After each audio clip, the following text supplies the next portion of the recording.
Hi, I'm John Stevenson, and we're going to be looking at Psalm 74, a plea for aid in national calamity. We begin with the superscription, a maskil of Asaph, and notice that term maskil. I think we've seen this before. It's from the root word sakal, to instruct, or maybe in this case, a bit of a meditation. We begin now then. O God, why have you rejected us forever? I can't help but think of the echo of that. My God, why have you forsaken me? In Psalm 22. But this is different. Why have you rejected us forever? Why does your anger smoke against the sheep of your pasture? It's not where bad things have happened at the hands of others, but notice it's God who is rejected, and the psalmist is asking why. It's God's anger that is smoking against his own people, the sheep of his pasture. Um, and of course, I can sort of spill the beans here. Why has that happened? Because they've been unfaithful. But let's continue. um, the sheep of your pasture. Verse 2, remember your congregation, the same thing as the sheep of your pasture, which you have purchased of old. God had purchased his people. That's why they were his chosen people, which you have redeemed to be the tribe of your inheritance. And this Mount Zion, where you have dwelt. Notice how we went from God's people to God's place, Mount Zion, the place where God lives. If you haven't figured out already, we're talking about Jerusalem and the temple, but the plot's going to thicken as we continue. So let's go ahead. Verse 3, turn your footsteps toward the perpetual ruins. The enemy has damaged everything within the sanctuary. And as soon as we've mentioned the sanctuary, now we know, yes, we're talking about the temple. Yes, we're talking about its ruin, its ruination. This is the Babylonian captivity that is being seen here. Verse 4, your adversaries have roared in the midst of your meeting place. Again, that's the temple. They've set up their own standards for signs. The foreigners have come, they've invaded, they've captured, they've burned, they've taken, and this is the disaster. I can't help but think of Lamentation, the book of Lamentations, which is it's almost like a funeral dirge. Sometimes we call it Lamentations, but it's not actually a lament. In a lament, the psalmist is going to ask, Lord, do something. In Lamentations, they almost see it as almost too late. But we are going to see a plea here. Verse 5, it seems as if one had lifted up his axe in a forest of trees. The the just like a woodsman chops the tree down, so Jerusalem has been chopped down. Verse 6, and now all its carved work they smash with hatchet and hammer, so the tools, implements of destruction. Verse 7, they have burned your sanctuary to the ground. They have defiled the dwelling place of your name. Jerusalem has been destroyed. The temple has been destroyed. The place where God resides has been destroyed. This happened, by the way, 586 BC. If a textbook says 587, I'm not going to quibble about the different year, but it's around that time where Nebuchadnezzar had come in, and he finally, for the last time, he had captured the city already at a previous time, but now he captured it again and destroyed the temple and burned it. And of course, it's going to be eventually rebuilt, but that's not in view here.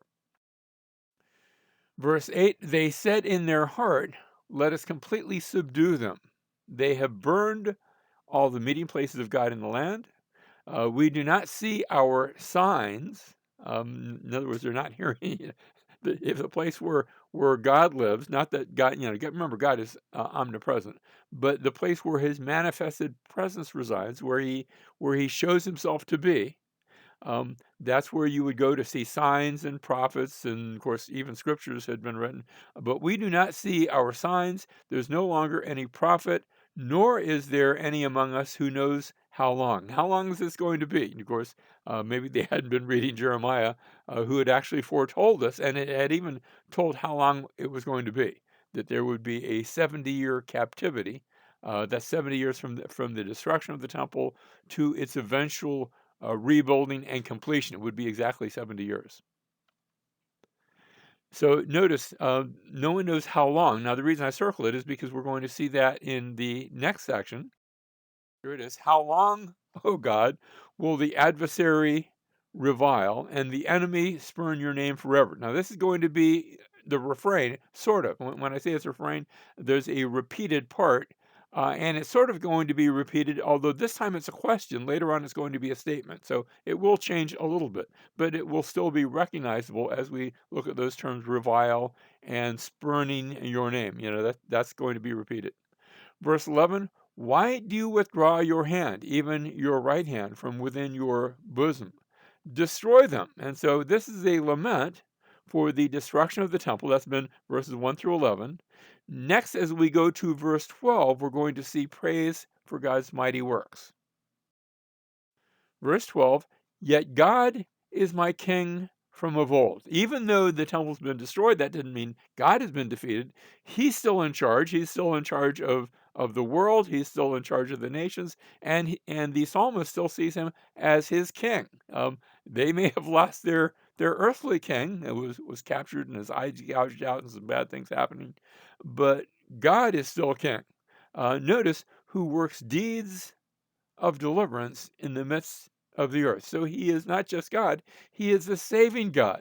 And so we're going to talk here about God's works, beginning with God's work of deliverance. He has saved his people. Didn't save Jerusalem just now, that's been destroyed.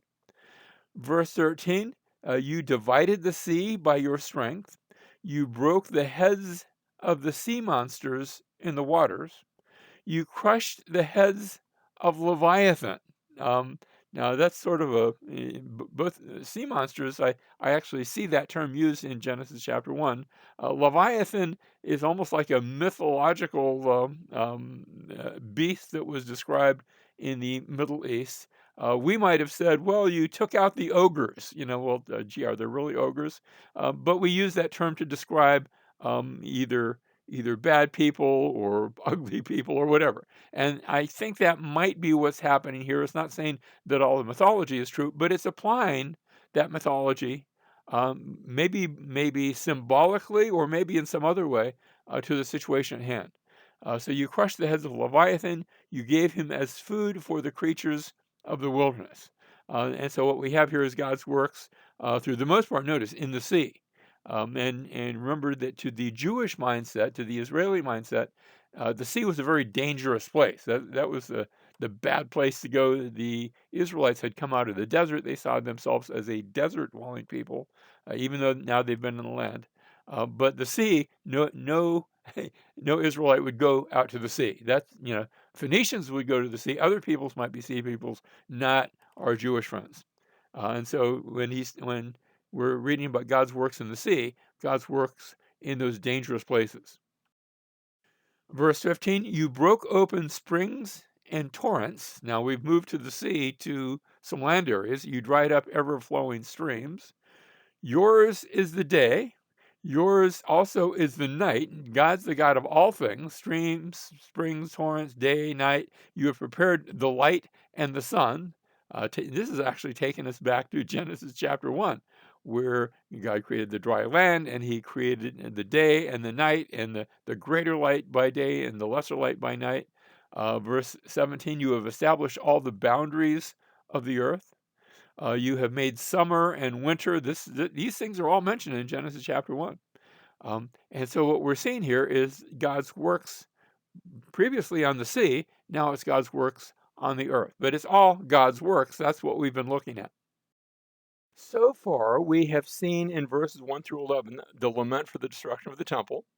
Then we just looked at verses 12 through 17, praise for God's mighty works, whether they are works of redemption, whether they are works on the sea, whether they are works on the land. And now we're going to look verses 18 through the end of the chapter, a plea for God to work now to save his people. Back in that first section, when we hit verse 10, remember the question was asked, how long will the enemy revile and the enemy spurn your name? That was we called that the refrain. We're going to see when we get to verse 18, remember that the enemy has reviled and spurned your name. So it's going to have a second refrain. We have a refrain here, and we're going to have that again when we get to verse 18. Let's look at that right now. Remember this, O Lord, this is our refrain, that the enemy has reviled and a foolish people has spurned your name. This time, he's not asking. He's telling God, do this. Remember what these people have done. They've reviled. They've spurned. Remember that, and now do something about that. Verse 19. Do not deliver the soul of your turtle dove to the wild beasts. It's a little unclear what that's talking about, but I think the essence is, you know, put a stop to that. Don't let them continue to persecute your people. And then a second, do not forget the life of your afflicted forever. Yes, I know Babylonian captivity, but may this not be permanent. May there be an eventual reprieve, an eventual turnaround from this.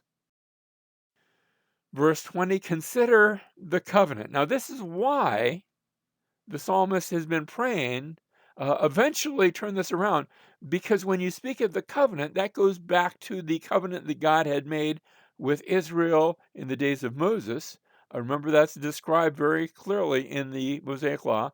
And one aspect of that had been in Leviticus chapter 26. There's also a parallel passage in Deuteronomy, where um, Israel had been told, if you keep the covenant, then I'm going to bless you, and your enemies will run away, and it's going to be great, and you'll be fruitful in the land, and I will be with you. But if you break the covenant, then I'm going to send judgment, and a whole series of judgments, culminating finally where invaders will come and take you out of the land, and I won't be with you anymore.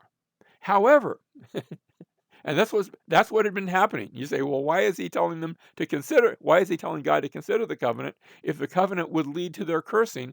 It's because the last 2 or 3 verses of Leviticus chapter 26 says, but even then, God will remember his people. He'll remember the covenant, and he will eventually, doesn't say when he would do it, but he will bring them back into the land and be again with his people. And so that's what's being requested here. I think the psalmist is aware of the full aspects of the covenant. So he says, consider the covenant for the dark places of the land. So the covenant had promised the judgment, but the covenant also promised the eventual return. For the dark places of the land are full of the habitations of violence. Yes, bad things are happening, and they were supposed to happen as punishment. Verse 21, let not the oppressed return dishonored. Yes, there's eventually going to be a return, but don't let them be dishonored. Honor the covenant. Second line, let the afflicted and the needy praise your name. Verse 22, arise, O God, and plead your own cause. Now notice, I like this, these last 2 verses, because instead of saying, just rescue us for our sake, no, he's saying, no, Lord, take up your own cause, take up your own sake. These Babylonians, these people that have been coming in, they're destroying their temple, your temple. They're saying that you're not a God who's big enough to handle this. Lord, you show them. Take them out. Remember how the foolish man reproaches you all day long. And he's been describing that. Do not forget the voice of your adversaries. Now, we had started way back in verse 2, where the psalmist said, remember your people. This time it's not remember your people, it's remember your enemies and what they're saying about your name, oh God. Don't do it for us, do it for you, God. I like that.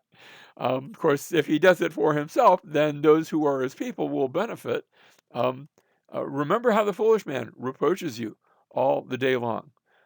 Do not forget the voice of your adversaries, the uproar of those who rise against you, which ascends continually. Don't forget those things, those people that are speaking against you.